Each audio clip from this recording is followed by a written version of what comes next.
A 250-pound St. Bernard was returned to his shelter outside Portland, Maine, because he was, his family said, simply too much dog. Too big for the house, too expensive to feed, too much to manage with a baby on the way. He was a gentle giant who had done nothing wrong except grow into 250 pounds of dog that his people decided they could not afford.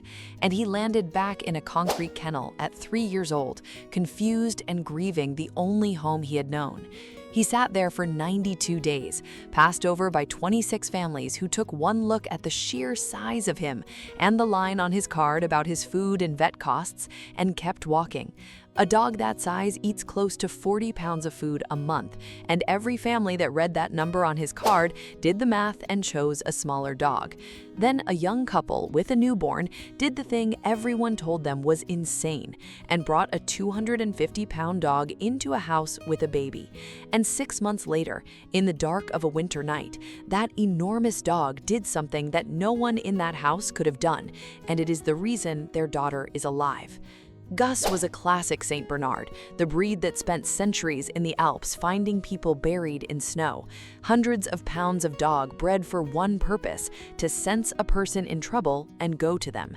He had a massive head, a heavy coat of red and white, a slow, sweet temperament, and a body so large that people who met him often took an involuntary step back.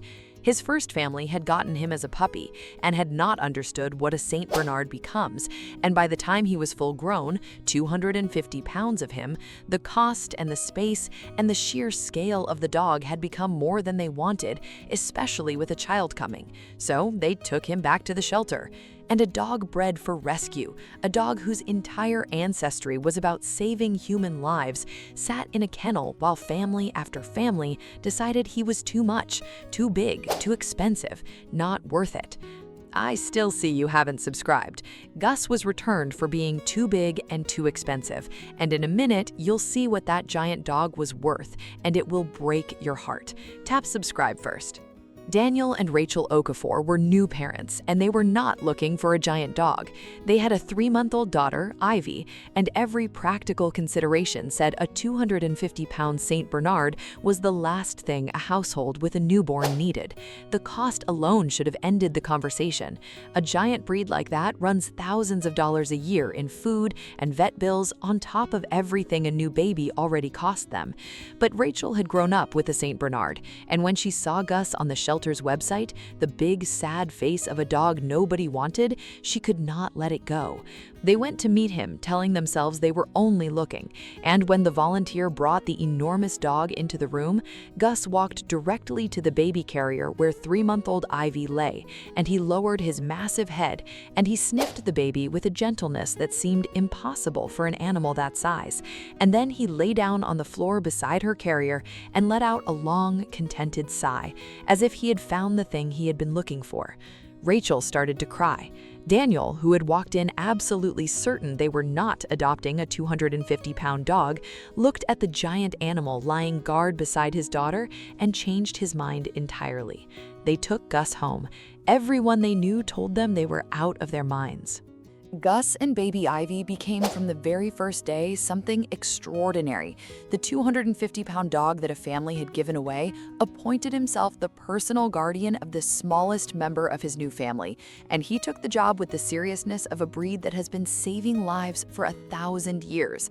He lay beside Ivy's playmat for hours. He followed her from room to room at the slow, careful pace of an enormous animal moving around something tiny and precious, never once in 6 months coming down wrong near her.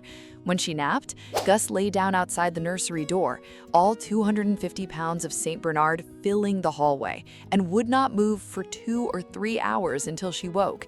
Rachel and Daniel had worried about the size of him around a baby. What they discovered was that Gus was so aware of exactly where Ivy was at every moment, so careful with his enormous body, that he was the safest presence in the house.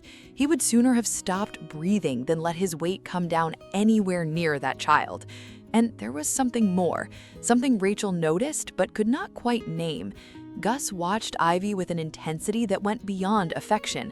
A St. Bernard's whole ancient purpose is to sense when a human is in danger, to feel the trouble before anyone else does.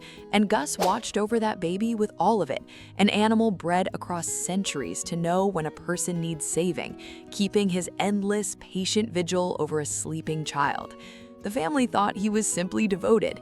They did not yet understand that the dog they had been told was too much was in fact exactly enough, and that his ancient instinct was about to matter more than anything they had ever paid for him.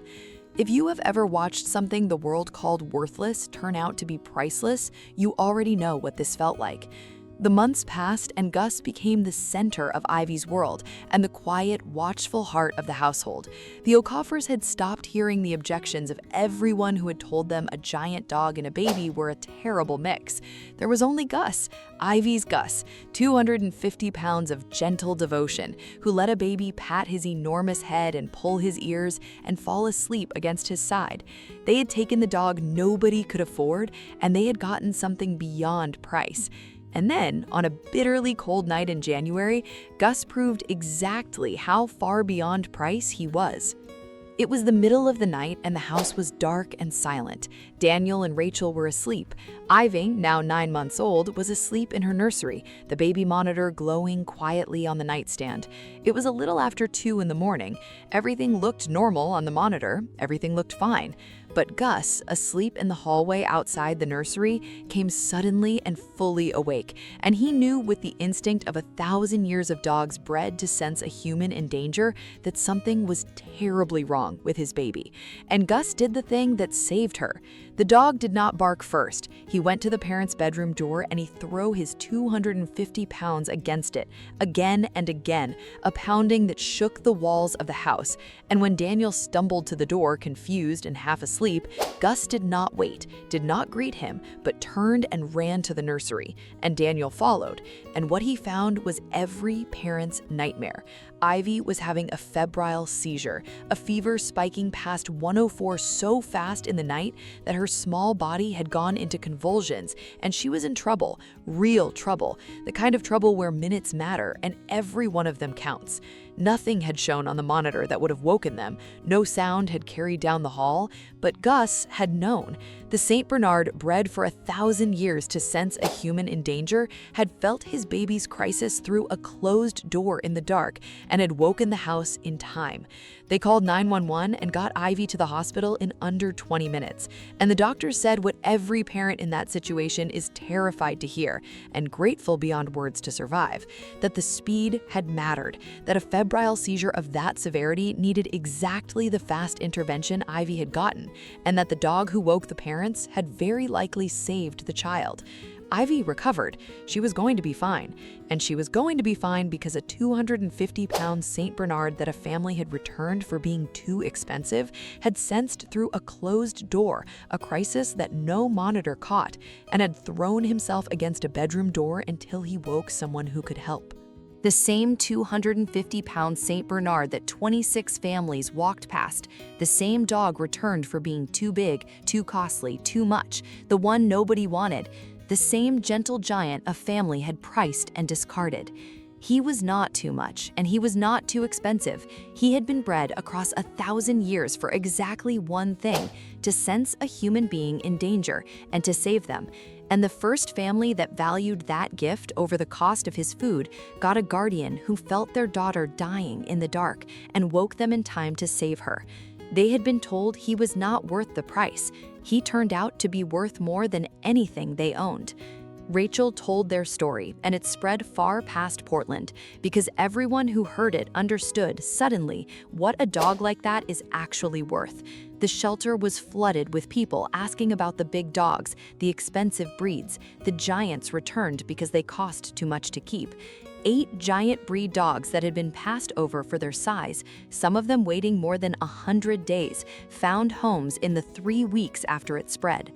Today, Ivy is a healthy, thriving little girl who is growing up with a St. Bernard as her shadow, and Gus is older now, gray coming into his red and white face, slower on the stairs, but still exactly where he has always been, a step from that little girl, watching over her with the ancient instinct that once got him labeled too much to keep. He still sleeps outside her door. He still knows where she is every second. And every single day, a 250-pound St. Bernard still follows his girl through the house, still lies down where he can watch her, still refuses to let her out of his sight, still keeps the patient, ancient, life-saving watch that a family once decided was not worth the cost of dog food.